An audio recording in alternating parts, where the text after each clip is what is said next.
yet to act, we say history does not stand still. We must recognize Palestine now. We must stop the humanitarian catastrophe in Gaza.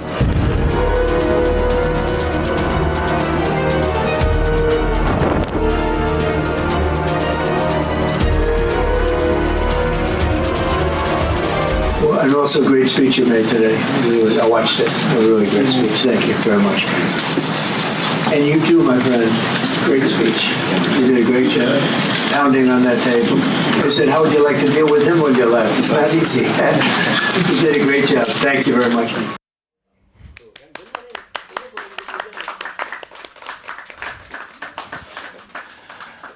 Terima kasih masih bersama kami dalam Merah Putih. Saya Doni De Keizer. Tadi kalau Anda simak teman-teman yang ada di studio itu tersenyum sambil tepuk tangan, itu memang kekuatan kamera. Ya. Jadi Presiden Prabowo sadar betul ketika berbicara di forum yang semua mata mengarah kepada beliau. Begitu kan? Benar. Nah, jadi ini momentum sebenarnya kan Mas Hasib ya, Iya. Bunda Leli ya. Tapi sebentar, saya akan coba dulu kembali ke Pak Soleh ya.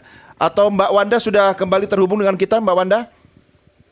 Mbak Wanda belum berhasil terhubung kembali karena tadi lagi di pinggir pelabuhan kalau saya tidak salah gitu kan. Mudah-mudahan bukan karena Mas Hasib ya.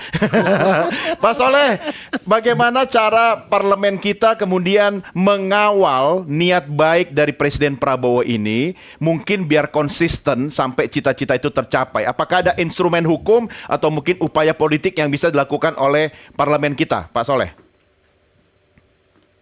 Saya rasa baik secara politik maupun secara supporting anggaran, saya rasa kita akan support ya 100% terhadap apa yang dilakukan oleh Pak Presiden Prabowo.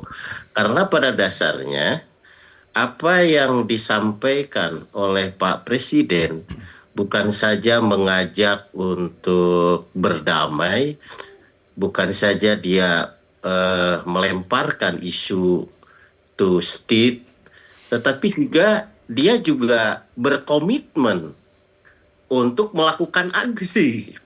Salah satunya dia sampaikan bahwa Indonesia siap mengirim 20.000 tentara dalam rangka menjaga perdamaian.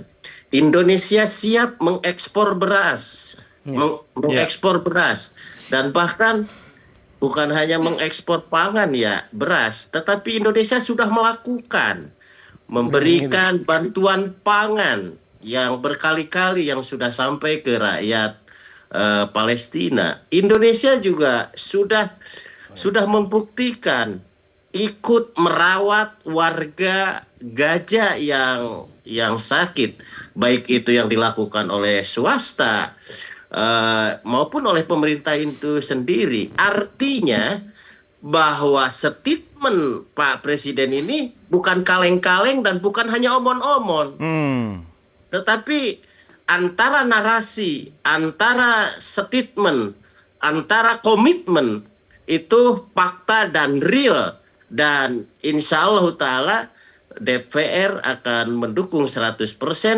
karena sikap Pak Prabowo mencerminkan aspirasi warga Indonesia. Oke, ini komitmen dari DPR ya. Pak Soleh sudah menyatakan dukungannya. Tapi kalau bicara ini bukan kaleng-kaleng, kaleng yang beda itu kaleng kongguan sih sebenarnya. Rantainya emas gitu kan. Prof Leli, sebenarnya bagaimana kemudian pesan Presiden itu kemudian bisa juga mendorong masyarakat kita ini. Ini kan begini, cara berjuang orang kan macam-macam ya. Ada yang setuju dengan two state solution, ada yang masih dengan konsep hanya satu ya, one state gitu kan. Nah, tapi ini kan paling tidak semua energinya harus diarahkan ke tujuan yang sama gitu. Anda lihat komunikasi publiknya seperti apa?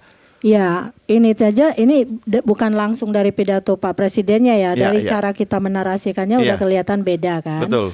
Tadi Mbak Wanda Hamidah tadi agak sedikit langsung marah ketika Mas Doni tanya kan. Menurut saya nggak masuk akal. Nah, ini dalam teori komunikasi itu kan namanya analisis wacana kritis. Jadi ada satu tokoh Pandik namanya itu yang pernah memberi kita peran ya untuk membaca soal ini, teks, konteks, sama kognisi sosial. Jadi di antara semua narasi, konteks yang disampaikan oleh Pak Prabowo itu, kognisi sosialnya Mbak Wanda itu ada di sebagian masyarakat dunia, bukan hanya masyarakat Indonesia. Betul. Dan itu sesuatu yang wajar juga menurut saya. Dia berhak juga menyampaikan pikirannya kan. Dia menginginkan karena dia melihatnya dari sisi yang lebih utuh menurut versinya kan. Itu tidak boleh kita hindari. Tapi kan beratus-ratus tahun yang lalu, karena ini kan saya bicara soal ilmu komunikasi politik ya, terpaksa kita meminjam Aristoteles. Dengan etos, logos, dan patosnya itu kan. Kalau kita ada namanya perspektif teori komunikasi politik dari Ibnu Khaldun. Iya, betul. Nah, bagaimana Ibnu Khaldun itu bisa merangkum dalam positioning dia pernah menjadi eksekutif, pernah jadi legislatif, dan pernah jadi yudikatif. Tapi juga dia seorang yang bisa menarasikan sesuatu secara puitis. Jadi itu sebenarnya yang saya tonjolkan dalam buku saya, itu yang saya kasih ke Mas Doni dan teman-teman IP saya. Nah, artinya apa? Ketika seseorang berbicara yang ada dalam pikiran orang, siapa nih yang percaya ke dia kalau yang bicaranya bukan Pak Prabowo? Belum tentu. Di DPR aja tanya sama Mas Soleh. Dulu waktu baru episode pertama setelah reformasi, kalau yang datang setingkat dirjen, teman-teman DPR nggak mau melayani, menterinya yang harus datang gitu loh. Nah, artinya ketika 10 tahun kita nggak ada wajah di PBB, muncullah Pak Prabowo membawa pesan-pesan tersendiri dengan gaya yang tersendiri. Maka menurut saya secara etos, etika yang dia sampaikan, karena saya adalah pemimpin dari Indonesia, dan Anda mohon didengar, saya sebagai negara yang penduduk muslimnya terbesar gitu ya di dunia. Jadi artinya ada secara etika dan etos, logosnya juga, logikanya apa nih, pesannya sudah masuk tentang kondisi Indonesia, kondisi dunia, kondisi Gaza dan sebagainya. Lalu logika, etos, logos, patosnya. Nah, dinamika yang dibangun dalam perkembangan selama beliau pidato itu, kita melihat bahasa tubuhnya kan, betapa dia marah ketika menyampaikan sesuatu yang memang intinya adalah persoalan dari semua yang terjadi kan. Stressing. Jadi, menekankan dia bahwa itu penting. Jadi diksi, narasi, koneksi itu semua bermain pada saat itu menurut saya sebagai orang yang selama 30 tahun ini mengajar komunikasi politik. Jadi saya bisa melihat kalau orang pidatonya sekedar main-main, membaca teks, terlihat perbedaannya. Bahwa dia hanya membacakan pesan, bukan menyampaikan pesan. Makanya delivery tadi menjadi penting. Dan ini sampai menurut saya. Mas Hasib, jangan sampai apa yang sudah dibuka oleh Presiden Prabowo itu kemudian jadi kontraproduktif ketika mungkin ada komponen lain yang memilih jalan berbeda. Nah, apa yang bisa dilakukan untuk mengorkestrasi semua elemen kekuatan itu sehingga kan sekarang Presiden dengan jelas menyatakan two-state solution. Tidak ada state solution yang lain, begitu kan? Begitu maksudnya kan? Bagaimana? Terus terang Sebentar. Duduknya sudah nyaman. Kayaknya mau bergerak terus. Ini kalau di sebelah Prof. Leli kayaknya bergerak terus. Memang kursinya emang sudah waktunya bergerak. Gini Mas Doni, terus terang saya selalu katakan kita seakan-akan fokusnya hanya kepada Palestina. Padahal sebenarnya banyak masalah lain, banyak isu lain yang sama-sama diadres, sama-sama disampaikan oleh Pak Presiden. Gitu. Bahkan Presiden ke sana adalah Presiden Indonesia, bukan Presiden Palestina. Artinya apa?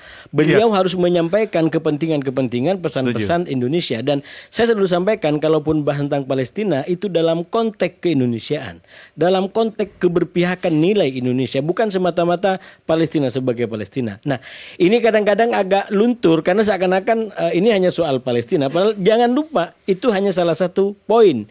Semangatnya adalah keindonesiaan yang membawa isu tentang Palestina. Itu satu hal. Nah, yang kedua, kalau tadi ditanyakan oleh Mas Doni bagaimana menyiasati perkembangan-perkembangan para pihak seperti ini, yaitu yang saya bilang, Pak Prabowo sudah mengukur bagaimana istilahnya upaya-upaya untuk merekatkan ini tidak retak kembali, menjauh kembali dengan diksi-diksi yang disampaikan tadi. Misalkan kalau Israel mau mengakui Palestina, kita juga siap mengakui. Itu nggak mungkin improvisasi langsung ya. Itu sudah beliau menyadari di depannya ada mungkin dari Amerika, bahkan mungkin dari negara-negara lain yang memang tidak mendukung katakanlah Palestina. Dan upaya kita bersama adalah bagaimana semakin kuat ini kekuatan untuk mendukung pikiran Indonesia adalah perdamaian abadi. Kita bicara Palestina dalam konteks kemerdekaan karena ialah hak segala bangsa. Jadi sekali lagi jangan pisahkan ruhnya. yaitu jiwa keindonesiaan kita di dalam membahas kan perlu itu political will yang kuat dan Iya. ke dalam kita juga semua instrumen politik dan kelembagaan negara kita itu harus satu kan. Benar, Nah, benar. ketika ada saudara-saudara kita yang memilih tetap pada one state solution, Iya. itu kan silakan saja, tetapi tidak boleh menggerus statement kepala negara yang Benar. sudah menyatakan Benar. two state solution begitu. Nah, itu yang juga saya sampaikan. Jadi Indonesia Raya ini begitu raya gitu Iya, ya, begitu besar. majemuk. Jadi kalau ada sebagian orang berpandangan berbeda, termasuk malah mendukung Israel gitu ya, itu kita nggak bisa salahkan. Iya. Karena sekali lagi mereka dijamin oleh undang-undang, oleh konstitusi kita, betul. untuk mempunyai kebebasan berpendapat, kebebasan berekspresi. Cuman memang kita harus arif dalam pengertian sampai batas di mana Oke. kebebasan kita ini. Ada batasnya. Keputusan sudah diambil, ya kita nggak bisa merongrong secara langsung gitu. Iya. Keputusan yang sudah ada. Bun, jangan lupa mikrofon.